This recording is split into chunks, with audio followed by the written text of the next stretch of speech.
E20 8ന്റെ പണിയാകുമോ? നമ്മുടെ വണ്ടികളിൽ ഉപയോഗിക്കുന്ന ഇന്ധനത്തെക്കുറിച്ച് വലിയൊരു ചർച്ച നടക്കുകയാണല്ലോ. എന്താണ് E20? ഇതിന് പിന്നിലെ സാങ്കേതിക വശങ്ങളും ആശങ്കകളും എന്തൊക്കെയാണ്? ലളിതമായി പറഞ്ഞാൽ 80% പെട്രോളും 20% എത്തനോളും ചേർന്ന ഇന്ധനമാണ് E20. കേൾക്കുമ്പോൾ ലളിതമെന്ന് തോന്നുമെങ്കിലും സാങ്കേതികമായി ഇതിൽ ചില പ്രശ്നങ്ങളുണ്ട്. ആദ്യത്തെ പ്രധാന കാര്യം വാഹനങ്ങളുടെ അനുയോജ്യത അഥവാ കോമ്പാറ്റിബിലിറ്റിയാണ്.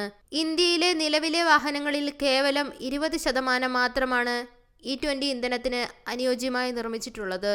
2023 മുമ്പ് വിപണിയിലിറങ്ങിയ ഭൂരിഭാഗം വാഹനങ്ങളും E20 ഉപയോഗിക്കാൻ തക്കവണ്ണം ഡിസൈൻ ചെയ്തവയല്ല. ഇത് ദീർഘകാലാടിസ്ഥാനത്തിൽ എഞ്ചിൻ പണിമുടക്കാൻ കാരണമായേക്കാം. ഇനി ഇതിന്റെ സാങ്കേതിക വശങ്ങളിലേക്ക് വരാം. എത്തനോൾ ഒരു വാട്ടർ ബേസ്ഡ് ഇന്ധനമാണ്.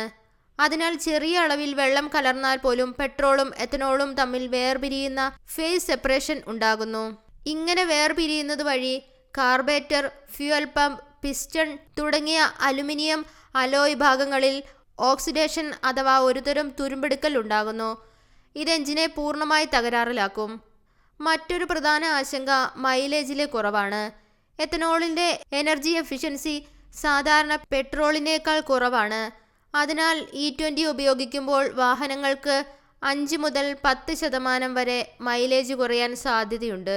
നിങ്ങൾ വാഹനം ദിവസങ്ങളോളം ഓടിക്കാതെ നിർത്തിയിടുന്ന ഒരാളാണോ? എങ്കിൽ കൂടുതൽ ശ്രദ്ധിക്കണം. അന്തരീക്ഷത്തിലെ ഈർപ്പം ഇന്ധന ടാങ്കിലെ എത്തനോൾ വലിച്ചെടുക്കാൻ സാധ്യത കൂടുതലാണ്. ഇങ്ങനെ ടാങ്കിനുള്ളിൽ ഈർപ്പം കയറി ഇന്ധനം സെപ്പറേറ്റ് ആകുന്നത് വഴി വണ്ടി സ്റ്റാർട്ട് ചെയ്യാൻ വലിയ ബുദ്ധിമുട്ട് നേരിടേണ്ടി വരുന്നു. ഇവിടെയാണ് ഒരു പ്രധാന നിർദ്ദേശം മുന്നോട്ട് വയ്ക്കുന്നത്. സാധാരണ പെട്രോളും E20 പെട്രോളും വിപണിയിൽ ലഭ്യമാക്കാൻ സർക്കാർ തയ്യാറാകണം. ഉപഭോക്താക്കൾക്ക് തങ്ങളുടെ വാഹനത്തിന്റെ മോഡലിന് അനുയോജ്യമായ ഇന്ധനം തിരഞ്ഞെടുക്കാനുള്ള പൂർണ്ണ സ്വാതന്ത്ര്യം നൽകണമെന്നാണ് അഭിപ്രായം. ഭാവിയിൽ ഹൈഡ്രജൻ പോലുള്ള സുരക്ഷിതമായ ഇന്ധനങ്ങളിലേക്ക് നമ്മൾ മാറിയേക്കാം. എന്നാൽ നിലവിലുള്ള ദശലക്ഷക്കണക്കിന് വാഹനങ്ങളുടെ സുരക്ഷ ഉറപ്പുവരുത്തുക എന്നതാണ് ഇപ്പോൾ പ്രധാനം. E20 പെട്രോൾ ഉപയോഗിച്ച് നിങ്ങളുടെ വാഹനത്തിന് എന്തെങ്കിലും അനുഭവങ്ങൾ ഉണ്ടായിട്ടുണ്ടോ? കമന്റ് ബോക്സിൽ പറയൂ. ഈ വിവരങ്ങൾ നിങ്ങളുടെ സുഹൃത്തുക്കളിലേക്കും ഷെയർ ചെയ്യുക. വീഡിയോ ഇഷ്ടമായാൽ ലൈക്ക് ചെയ്യുക. നന്ദി.